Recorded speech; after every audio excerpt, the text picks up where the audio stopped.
Good evening money persons, welcome to daily money show number 665. ఈరోజు daily money షోలోని bank stocks రిలేటెడ్గా ఒక important update ఉన్నది. దాని గురించి డీటెయిల్గా మాట్లాడుకుందాం. దాంతోపాటు మార్కెట్లో ఉన్న ఇంపార్టెంట్ అప్డేట్స్ అండ్ రిజల్ట్స్ని క్విక్గా డిస్కస్ చేసేద్దాం.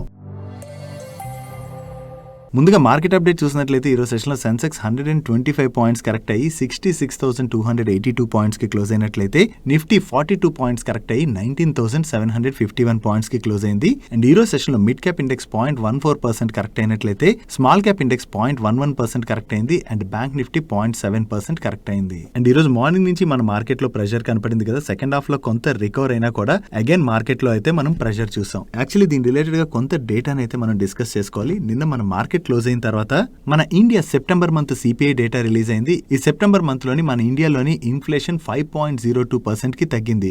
యాక్చువల్లీ ప్రీవియస్ మంత్ అంటే ఆగస్ట్ మంత్ లోని ఇది 6.83% కి పెరిగింది. ఎందుకంటే ఆ టైంలోని వేరియస్ వెజిటేబుల్ ప్రైసెస్ అవి కూడా బాగా పెరిగిపోవడం వలన మన కంట్రీలో ఇన్ఫ్లేషన్ అనేది కొంచెం పెరిగింది. మళ్ళీ ఈ ప్రైస్లన్నీ కూడా కంట్రోల్లోకి రావడంతో ఈ సెప్టెంబర్ మంత్ లోని మన ఇండియాలోని రీటైల్ ఇన్ఫ్లేషన్ అన్నది కంట్రోల్లోకి వచ్చింది. ఇదైతే పాజిటివ్ అప్డేట్. అండ్ దీంతో పాటుగా నిన్న ఈవినింగ్ యుఎస్ సిపిఐ డేటా కూడా రిలీజ్ అవబోతున్నట్లుగా మనం మాట్లాడుకున్నాం కదా. యాక్చువల్లీ యుఎస్ లోని ఈ సెప్టెంబర్ మంత్ లోని సిపిఐ 3.6% గా రికార్డ్ అవ్వచ్చు అని చెప్పి మార్కెట్ అయితే ఎస్టిమేట్ చేసింది. బట్ మార్కెట్ ఎస్టిమేట్ చేసిన దానికన్నా కొంచెం ఎక్కువగా అంటే 3.7% గా రికార్డ్ అయింది. సో మార్కెట్ ఎస్టిమేట్ చేసిన దానికన్నా కూడా ఈ సెప్టెంబర్ మంత్ లోని యుఎస్ లోని సిపిఐ కొంచెం పెరిగింది కదా. అదైతే స్లైట్ గా మనం నెగిటివ్ గా అర్థం చేసుకోవచ్చు. సో ఇప్పుడు యుఎస్ లోని సిపిఐ ఎక్స్పెక్టెడ్ కన్నా కొంచెం పెరిగింది కాబట్టి నెక్స్ట్ ఫెడ్ మీటింగ్ లోని ఫెడ్ వాళ్ళు ఇంట్రెస్ట్ రేట్స్ రిలేటెడ్ గా ఎలాంటి డిసిషన్ తీసుకుంటారో చూడాలి. ఆల్రెడీ ఫెడ్ వాళ్ళు అయితే ఇయర్ లోని మరొక రేట్ హైక్ ఉంటుందని చెప్పి ముందు నుంచి చెప్తూ వస్తున్నారు కాబట్టి ఆ రేట్ హైక్ ఈసారి తీసుకుంటారా లేదా అన్నది మనకి నెక్స్ట్ మీటింగ్ లోని క్లారిటీ వస్తుంది. అండ్ వీటితో పాటు ఈ రోజు మార్కెట్ కొంచెం నెగిటివ్ గా రియాక్ట్ అవడానికి మెయిన్ రీజన్ ఏంటంటే నిన్న మన మార్కెట్ క్లోజ్ అయిన తర్వాత ఇన్ఫోసిస్ రిజల్ట్స్ వచ్చాయి కదా. ఆల్రెడీ ఈ రిజల్ట్స్ గురించి నిన్న మన వీడియోలోనే డిస్కస్ చేసుకున్నాం. వీళ్ళ రిజల్ట్స్ కొంచెం బాగానే ఉన్నా కూడా వీళ్ళ ఫైనాన్షియల్ ఇయర్ 24 ఫోర్కాస్ట్ అయితే వీళ్ళు కట్ చేశారు. ఇలా కట్ చేయడంతోనే ఈ రోజు ఇన్ఫోసిస్ స్టాక్ లో అయితే మనకు ప్రెషర్ కనపడింది. యాక్చువల్లీ నిఫ్టీ కరెక్ట్ అయినటువంటి 42 పాయింట్స్ లోని ఆల్మోస్ట్ 26 పాయింట్స్ ని ఇన్ఫోసిస్ స్టాక్ డ్రాగ్ చేసింది. అండ్ ఇన్ఫోసిస్ స్టాక్ తో పాటుగా most of the bank stocks కూడా ఈ రోజు నెగిటివ్ గా రియాక్ట్ అయ్యాయి. సో ఈ బ్యాంక్ స్టాక్స్ నెగిటివ్ గా రియాక్ట్ అవడం వల్ల కూడా మనం ఈ రోజు మార్కెట్ లోని ప్రెషర్ చూసాం. ఈ బ్యాంక్ స్టాక్స్ ఎందుకు నెగిటివ్ గా రియాక్ట్ అయ్యాయన్నది మనం నెక్స్ట్ మాట్లాడుకుందాం. నెక్స్ట్ ఈ రోజు సెషన్ లోని ఎస్బీఐ తో పాటుగా వేరియస్ బ్యాంక్ స్టాక్స్ లోనైతే మనకి ప్రెషర్ కనపడింది. ఈ బ్యాంక్ స్టాక్స్ లో ప్రెషర్ కనపడడానికి రీజన్ ఏంటంటే యూబీఎస్ వాళ్ళు బ్యాంక్స్ రిలేటెడ్ గా ఒక రిపోర్ట్ ని రిలీజ్ చేశారు. ఈ రిపోర్ట్ లో వీళ్ళు ఏం చెప్తున్నారంటే వీళ్ళు బ్యాంక్స్ యొక్క అన్సెక్యూర్డ్ రీటైల్ లోన్స్ రిలేటెడ్ గా డీప్ గా వర్క్ చేసినట్లుగా. ఈ డీప్ గా వర్క్ చేసిన తర్వాత వీళ్ళకి అర్థమైంది ఏంటంటే మోస్ట్ ఆఫ్ ది బ్యాంక్స్ యొక్క అన్సెక్యూర్డ్ లోన్స్ అయితే బాగా పెరిగిపోతున్నాయని,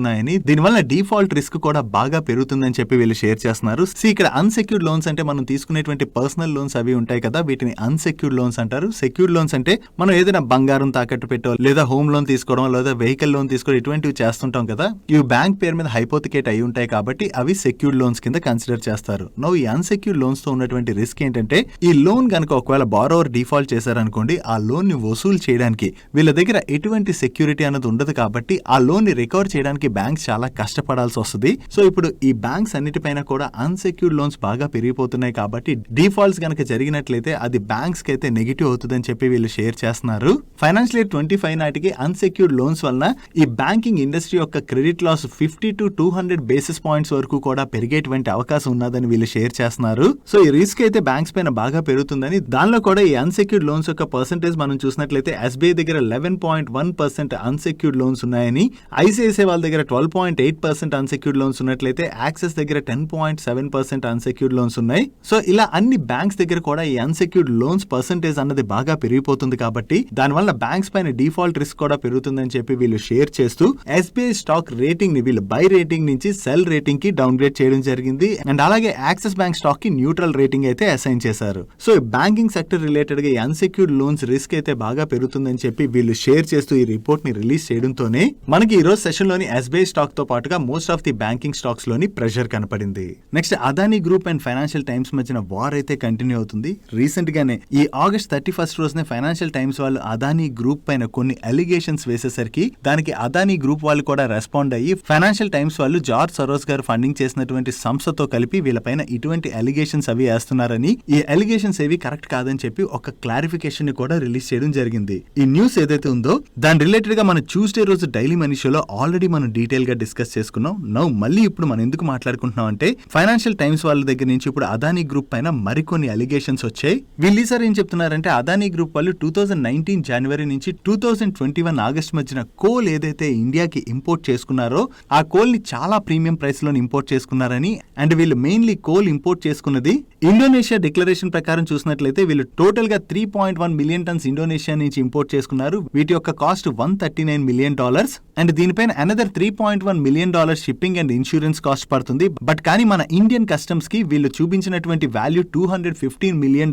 గా చూపించారు. అండ్ వీళ్ళు మెయిన్లీ ఈ ప్రీమియం కి కోల్ ని 3 మిడిల్ మ్యాన్స్ నుంచి ఇంపోర్ట్ చేసుకున్నారు. అందులో ఒకటి తైపీకి చెందినటువంటి హైలింగోస్ అనేటువంటి కంపెనీ నుంచి, అండ్ దుబాయ్ కి చెందినటువంటి టార్స్ కమోడిటీస్ జనరల్ ట్రేడింగ్ అనేటువంటి కంపెనీ నుంచి, అండ్ సింగపూర్ కి చెందినటువంటి పాన్ ఏషియా ట్రేడ్ లింక్ అనేటువంటి కంపెనీ నుంచి ఈ ప్రీమియం ప్రైస్ కి కోల్ ఇంపోర్ట్ చేసుకున్నట్లుగా చూపెడుతున్నారు. ఈ 3 కంపెనీస్ కూడా అదానీ గ్రూప్ ప్రమోటర్స్ కి చెందినటువంటి వ్యక్తులకి చెందిన కంపెనీసే అని. సో ఓవరాల్ గా ఇప్పుడు ఫైనాన్షియల్ టైమ్స్ వాళ్ళ క్లెయిమ్స్ బట్టి చూసినట్లయితే అదానీ గ్రూప్ వాళ్ళు కోల్ ని చాలా తక్కువ ప్రైస్ కి ఈ కంపెనీస్ నుంచి కొన్నా కూడా ఇక్కడ ఇండియాలోని ప్రీమియం కొన్నట్టుగా చూపించి ఫైనల్లీ కన్స్యూమర్స్ అంటే మనలాంటి వాళ్ళందరిపైన కూడా ఈ కోల్ ని బర్న్ చేసి ఏదైతే ఎనర్జీ జనరేట్ అవుతుందో దానికోసం అని చెప్పి ప్రీమియం ఛార్జ్ ని కలెక్ట్ చేసినట్లుగా వీళ్ళైతే క్లెయిమ్ చేస్తున్నారు. చూడాలి, ఇంకా అదానీ గ్రూప్ అయితే ఎలిగేషన్స్ రిలేటెడ్ గా ఎటువంటి రెస్పాన్స్ కూడా ఇవ్వలేదు. సో ఇప్పుడు అదానీ గ్రూప్ దగ్గర నుంచి ఎటువంటి రెస్పాన్స్ వస్తుందో కూడా మనం వెయిట్ చేసి చూడాల్సి ఉన్నది. ఈ న్యూస్ ఎప్పుడైతే సర్క్యులేట్ అయిందో దాంతో ఈ రోజు మార్నింగ్ నుంచి అదానీ ఎంటర్ప్రైజెస్ స్టాక్ లో అయితే మనకి కొంత ప్రెషర్ కనపడింది. అండ్ దీంతో పాటుగా ఈ రోజు అదానీ అండ్ హిండెన్బర్గ్ ఇష్యూ ఏదైతే ఉందో దాని రిలేటెడ్ గా సెబీ అయితే సుప్రీం కోర్టులోని ఫైనల్ రిపోర్ట్ అయితే సబ్మిట్ చేసింది కదా.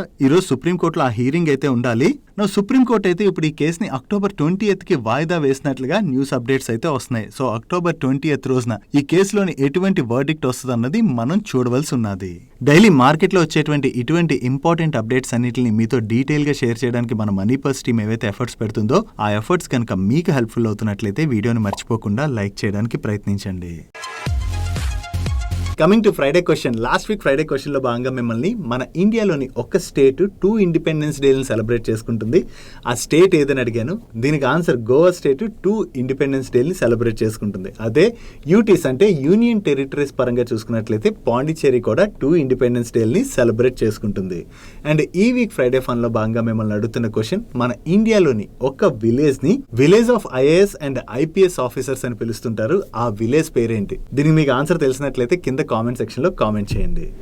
నెక్స్ట్, ఫార్మా కంపెనీస్ కి చెందినటువంటి మ్యానుఫ్యాక్చరింగ్ ప్లాంట్స్ లోని USFDA వాళ్ళు ఇన్స్పెక్షన్ కండక్ట్ చేస్తుంటారు కదా. దీనిలో భాగంగానే 2 pharma companies doctor Reddy's and అలాగే పానిషియా బయోటెక్ ఈ 2 కంపెనీస్ కి చెందినటువంటి మ్యానుఫ్యాక్చరింగ్ ప్లాంట్స్ లోని రీసెంట్ గా USFDA అయితే ఇన్స్పెక్షన్ కండక్ట్ చేయడం జరిగింది. ముందుగా డాక్టర్ రెడ్డీస్ కి చెందినటువంటి బాచుపల్లి బయోలాజికల్స్ మ్యానుఫ్యాక్చరింగ్ ప్లాంట్ లో ఇన్స్పెక్షన్ చేశారు. అండ్ అలాగే పానిషియా బయోటెక్ కి చెందినటువంటి హిమాచల్ ప్రదేశ్ మ్యానుఫ్యాక్చరింగ్ ప్లాంట్ లో కూడా ఈ ఇన్స్పెక్షన్ కండక్ట్ చేయడం జరిగింది.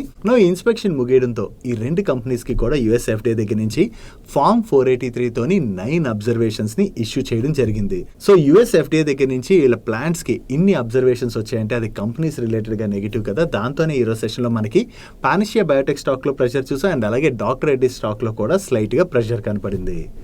నెక్స్ట్, పేటిఎం రిలేటెడ్ గా కూడా ఒక నెగిటివ్ అప్డేట్ ఉన్నది. పేటిఎం పేమెంట్స్ బ్యాంక్ ఉన్నది కదా, ఈ పేటిఎం పేమెంట్స్ బ్యాంక్ పైన RBI వాళ్ళు 5.39 crores మానిటరీ పెనాల్టీని అయితే విధించడం జరిగింది. దీనికి RBI చెప్తున్నటువంటి రీజన్ ఏంటంటే ఈ పేటిఎం పేమెంట్స్ బ్యాంక్ వాళ్ళు RBI యొక్క కంప్లైంట్స్ ఉంటాయి కదా, ఈ కంప్లైంట్స్ కొన్ని ఫాలో అవ్వలేదు. సో ఈ నాన్ కంప్లైన్స్ ఇష్యూతోనే RBI వీళ్ళపైన ఈ మానిటరీ పెనాల్టీని అయితే విధించడం జరిగింది. సో ఈ పెనాల్టీ విధించారన్న న్యూస్ అప్డేట్ తోనే మనకి ఈ రోజు సెషన్ లో పేటిఎం స్టాక్ లో స్లైట్ గా ప్రెషర్ కనపడింది. నెక్స్ట్, రీసెంట్ గా IPOకి వచ్చి లిస్ట్ అయినటువంటి జగిల్ ప్రీపెయిడ్ టెక్ స్టాక్ లో ఈ రోజు చాలా పాజిటివ్ మూమెంట్ కనపడింది కదా. ఈ జగిల్ ప్రీపెయిడ్ టెక్ వాళ్ళు కంపెనీస్ కి ఎక్స్పెన్సెస్ ప్లాట్ఫామ్ సర్వీసెస్ తో పాటు prepaid cards and business payment platform లాంటి ఫైనాన్షియల్ టెక్ సొల్యూషన్స్ ఆఫర్ చేస్తూ ఉంటారు.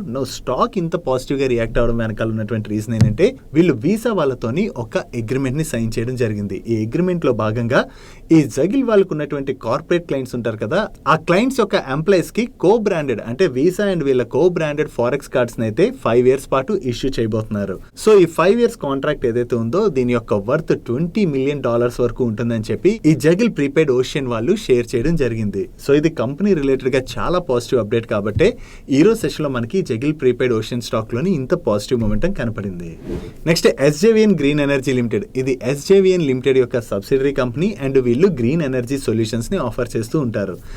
ఈ SJVN గ్రీన్ ఎనర్జీ లిమిటెడ్ వాళ్ళు రాజస్థాన్ ఊర్జా వికాస్ నిగమ్ లిమిటెడ్ వాళ్ళు ఫ్లోట్ చేసినటువంటి టెండర్ లో పార్టిసిపేట్ చేసి వీళ్ళకి LOA కూడా రావడం జరిగింది. అండ్ ఈ కాంట్రాక్ట్ యొక్క వాల్యూ అప్రాక్సిమేట్లీ 600 crores. అండ్ ఈ కాంట్రాక్ట్ లో భాగంగా వీళ్ళు రాజస్థాన్ లోని ఏదైనా ఒక ప్లేస్ లో 100 మెగావాట్ సోలార్ పవర్ ప్రాజెక్ట్ అయితే డెవలప్ చేయాలి. అండ్ ఈ ప్రాజెక్ట్ అయితే వీళ్ళు 18 months లోనే కమిషన్ చేయవలసి ఉన్నది. వన్స్ ఈ ప్రాజెక్ట్ ని కమిషన్ చేసిన తర్వాత 25 years పాటు ఈ ప్రాజెక్ట్ యొక్క ఆపరేషన్స్ అండ్ మెయింటెనెన్స్ కూడా వీళ్ళే చూసుకోవాలి. సో వీళ్ళకి ఆర్డర్ వచ్చిందన్న అప్డేట్ తోని ఈ రోజు సెషన్ లో మనకి SJVN లిమిటెడ్ స్టాక్ లో పాజిటివ్ మూమెంటం కనపడింది.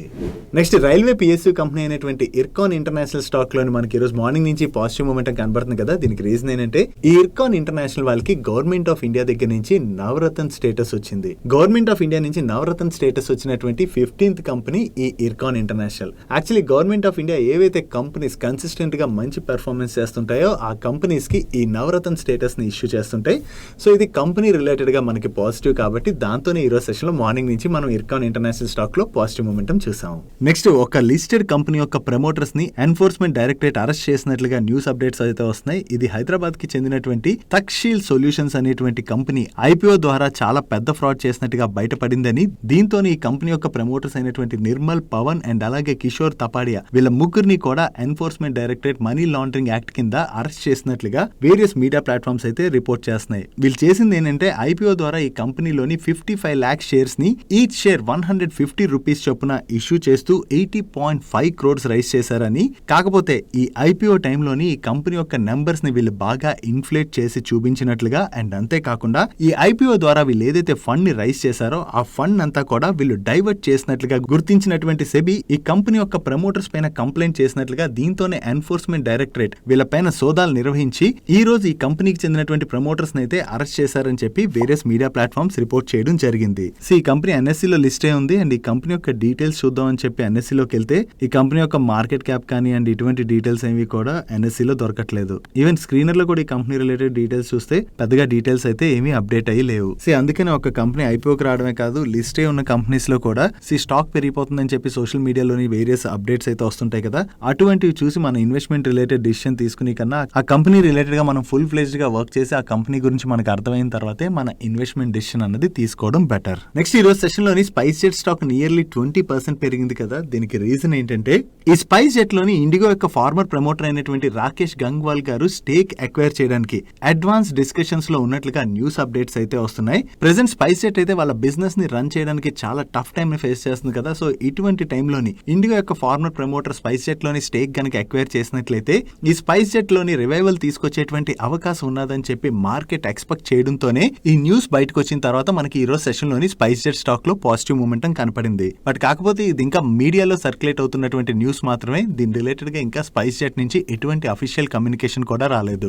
చూడాలి త్వరలోని IndiGo former promoter SpiceJet లో స్టేక్ అక్వైర్ చేస్తారా లేదా అన్నది. నెక్స్ట్ రీసెంట్ గా Reserve Bank of India, Bank of బరోడాకి చెందినటువంటి BOB old mobile banking app ఏదైతే ఉందో ఈ యాప్ లోని కొన్ని ఇష్యూస్ ని ఫైండ్ అవుట్ చేసినట్లుగా, దీంతో ఈ యాప్ నైతే RBI రిస్ట్రిక్ట్ చేయడం జరిగింది కదా. దీని రిలేటెడ్ గా బ్యాంక్ ఆఫ్ బరోడా వాళ్ళ దగ్గర నుంచి కూడా అఫీషియల్ కమ్యూనికేషన్ వచ్చింది. నో CNBC వాళ్ళు ఈ ఇష్యూ రిలేటెడ్ గా వాళ్ళ సోర్సెస్ ద్వారా తెలిసినటువంటి ఇన్ఫర్మేషన్ అయితే షేర్ చేస్తున్నారు. దీనిలో వీళ్ళు ఏం చెప్తున్నారంటే ఈ బ్యాంక్ ఆఫ్ బరోడాకి చెందినటువంటి BOB ఓల్డ్ యాప్ ఏదైతే ఉందో ఈ బ్యాంకింగ్ యాప్ లో కొన్ని అకౌంట్స్ అయితే కాంప్రమైజ్ అయినట్లుగా గుర్తించడంతోనే RBI బ్యాంక్ ఆఫ్ బరోడా పైన ఇటువంటి యాక్షన్ తీసుకుందని వీళ్ళు షేర్ చేస్తున్నారు. అండ్ అంతేకాకుండా ఈ బ్యాంక్ ఆఫ్ బరోడా వాళ్ళు యూజర్స్ కి కొన్ని అకౌంట్స్ ఆన్బోర్డ్ చేస్తారు కదా, ఈ ఆన్బోర్డ్ చేయడంలోని కొన్ని అనాథరైజ్డ్ మొబైల్ నెంబర్స్ ఉన్నాయని, ఈ అనాథరైజ్డ్ మొబైల్ నెంబర్స్ ఏవైతే ఉన్నాయో అవి వేరియస్ అకౌంట్స్ కి అయితే లింక్ అయ్యాయని, దీని రిలేటెడ్ గా బ్యాంక్ ఆఫ్ బరోడా వాళ్ళు ప్రెసెంట్ ఇంటర్నల్ ఆడిట్ కండక్ట్ చేస్తున్నట్లుగా, సో BOB ఓల్డ్ యాప్ లోని ఏవైతే 3 crore అకౌంట్స్ ఉన్నాయో ఆ అకౌంట్స్ లో లింక్ అయినటువంటి మొబైల్ నెంబర్స్ అయితే వీళ్ళు ప్రస్తుతానికి అయితే వెరిఫై చేస్తున్నట్లుగా వీళ్ళు షేర్ చేస్తున్నారు. సో ఈ న్యూస్ అయితే CNBC వాళ్ళ సోర్సెస్ ద్వారా షేర్ చేస్తున్నారు. ఇంకా బ్యాంక్ ఆఫ్ బరోడా వాళ్ళ దగ్గర నుంచి దీని రిలేటెడ్ గా అఫీషియల్ కమ్యూనికేషన్ అయితే రాలేదు. నెక్స్ట్ అశోక్ లైలాండ్ వాళ్ళ దగ్గర నుంచి ఆర్డర్ రిలేటెడ్ గా ఒక అనౌన్స్మెంట్ వచ్చింది. వీళ్ళకి తమిళనాడు స్టేట్ ట్రాన్స్పోర్ట్ వాళ్ళ దగ్గర నుంచి 1666 బస్సెస్ ఆర్డర్ వచ్చింది. ఈ ఆర్డర్ లో భాగంగా ఈ తమిళనాడు స్టేట్ ట్రాన్స్పోర్ట్ వాళ్ళకి వీళ్ళు BS6 డీజిల్ ఇంజిన్ బస్సెస్ అయితే సప్లై చేయబోతున్నారు. ఆల్రెడీ తమిళనాడు స్టేట్ ట్రాన్స్పోర్ట్ వాళ్ళు more than 18,000 Ashok Leyland buses అయితే ఆపరేట్ చేస్తున్నారని, సో అశోక్ లైలాండ్ పైన ఉన్నటువంటి ట్రస్ట్ తోనే ఈ అశోక్ లైలాండ్ వాళ్ళకి వీళ్ళ దగ్గర నుంచి అనదర్ ఆర్డర్ వచ్చినట్టుగా వీళ్ళు షేర్ చేయడం జరిగింది. అశోక్ లైలాండ్ వాళ్ళకి ఈ ఆర్డర్ వచ్చిందన్న అప్డేట్ తోనే ఈ రోజు సెషన్ లో అశోక్ లైలాండ్ స్టాక్ స్లైట్ గా పాజిటివ్ గా రియాక్ట్ అయింది. నెక్స్ట్ శక్తి పంప్స్ వాళ్ళ రిలేటెడ్ గా ఒక పాజిటివ్ అప్డేట్ ఉంది. ఈ శక్తి పంప్స్ వాళ్ళు కొత్తగా ఇన్వెంట్ చేసినటువంటి ADA conversion based contractor less soft starter product ఏదైతే ఉందో దీనికి ఇండియన్ గవర్నమెంట్ పేటెంట్ ఆఫీస్ దగ్గర నుంచి వీళ్ళకి పేటెంట్ వచ్చినట్టుగా షేర్ చేస్తున్నారు. ఈ పేటెంట్ యొక్క వ్యాలిడిటీ వీళ్ళకి 20 years ఉన్నది. సో ఈ ప్రొడక్ట్ రిలేటెడ్ గా వీళ్ళకి పేటెంట్ వచ్చింది కాబట్టి అది శక్తి పంప్స్ రిలేటెడ్ గా మనం పాజిటివ్ గా అర్థం చేసుకోవచ్చు. నెక్స్ట్ HCL టెక్నాలజీస్ వాళ్ళ నెంబర్స్ వచ్చి వీళ్ళ నెంబర్స్ ఎలా ఉన్నాయి మనం ఇప్పుడు చూద్దాం.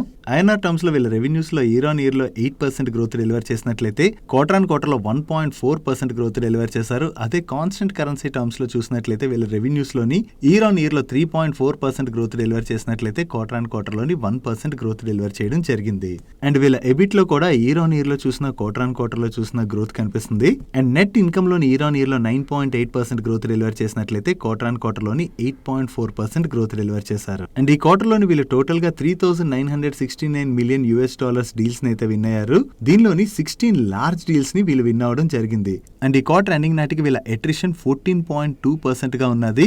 లాస్ట్ ఇయర్ సేమ్ క్వార్టర్ లోని వీళ్ళ అట్రిషన్ 23.8% గా ఉండేది. So last year same quarter తో కంపేర్ చేస్తే వీళ్ళ అట్రిషన్ లోని డ్రాస్టిక్ డ్రాప్ కనపడుతుంది, విచ్ ఇస్ గుడ్. ఓవరాల్ గా చూసినట్లయితే HCL టెక్నాలజీస్ వాళ్ళు ఈ క్వార్టర్ లోని మార్కెట్ ఎస్టిమేట్ చేసిన విధంగానే రిజల్ట్స్ ని రిలీజ్ చేశారు. కాకపోతే వీళ్ళు కూడా వీళ్ళ ఫైనాన్షియల్ ఇయర్ 24 గైడెన్స్ ని కట్ చేయడం జరిగింది. వీళ్ళ organic revenue constant currency terms లోని ఇయర్ ఆన్ ఇయర్ బేసిస్ లోని 4 to 5% ఇన్ బిట్వీన్ గ్రో వచ్చని చెప్పి ఎక్స్పెక్ట్ చేస్తున్నట్టుగా, అదే సర్వీస్ ఆర్గానిక్ రెవెన్యూ అయితే కాన్స్టెంట్ కరెన్సీ టర్మ్స్ లోని ఇయర్ ఆన్ ఇయర్ లోని 4.5 to 5.5% ఇన్ బిట్వీన్ గ్రో వచ్చని చెప్పి వీళ్ళు ఎక్స్పెక్ట్ చేస్తున్నట్టుగా షేర్ చేస్తున్నారు. అండ్ వీళ్ళ ఎబిట్ మార్జిన్ కూడా 18 to 19% ఉంటుందని చెప్పి వీళ్ళు షేర్ చేయడం జరిగింది. ప్రీవియస్ క్వార్టర్ లో వీళ్ళ నెంబర్స్ ని రిలీజ్ చేసినప్పుడు ఫైనాన్షియల్ ఇయర్ 24 గైడెన్స్ గురించి వీళ్ళు మెన్షన్ చేస్తూ కంపెనీ యొక్క revenue growth constant currency terms లోని ఇయర్ ఆన్ ఇయర్ లో 6 to 8% ఉండొచ్చు అని చెప్పి వీళ్ళు షేర్ చేయడం జరిగింది. బట్ కానీ ఇప్పుడు దీన్ని 4 to 5% కి కట్ చేశారు.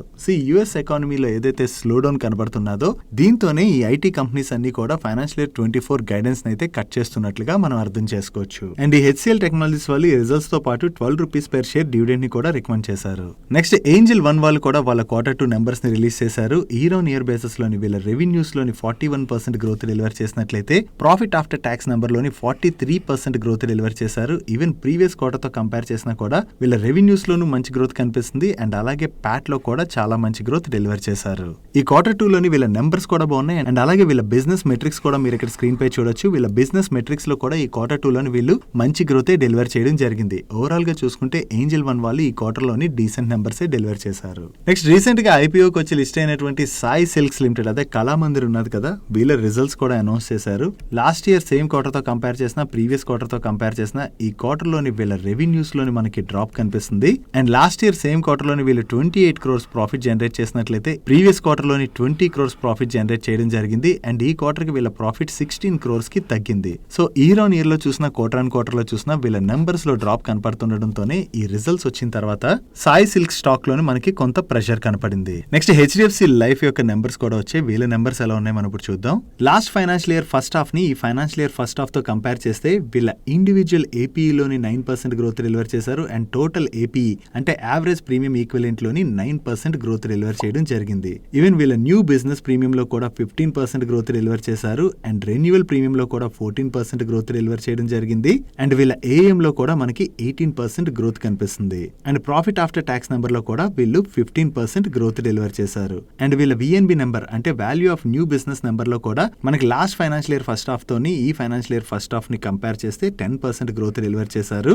And even protection based AP number లో కూడా వీళ్ళు 16% గ్రోత్ డెలివర్ చేయడం జరిగింది. అండ్ వీళ్ళ new business margins last financial year first half లోని 26.2% గా ఉండేవి. ఇప్పుడు కూడా సిమిలర్ మార్జిన్స్ ని వీళ్ళు మెయింటైన్ చేస్తున్నారు. And coming to persistency ratio last financial year first half తో కంపేర్ చేస్తే ఈ ఫైనాన్షియల్ ఇయర్ లోని వీళ్ళ 13 month పర్సిస్టెన్సీ రేషియోలోని స్లైట్ గా డ్రాప్ కనపడుతుంది. కానీ 61st month పర్సిస్టెన్సీ రేషియో మాత్రం ఇంప్రూవ్ అయింది. ఓవరాల్ గా చూసుకుంటే last financial year first half తోని ఈ financial year first half numbers ని కంపేర్ చేస్తే వీళ్ళ నెంబర్స్ లో అయితే మంచి గ్రోత్ డెలివర్ చేశారు. కాకపోతే ప్రీవియస్ క్వార్టర్ తో కంపేర్ చేస్తే ఈ క్వార్టర్ లోని వీళ్ళ టోటల్ ఇన్కమ్ లోను డ్రాప్ కనిపిస్తుంది.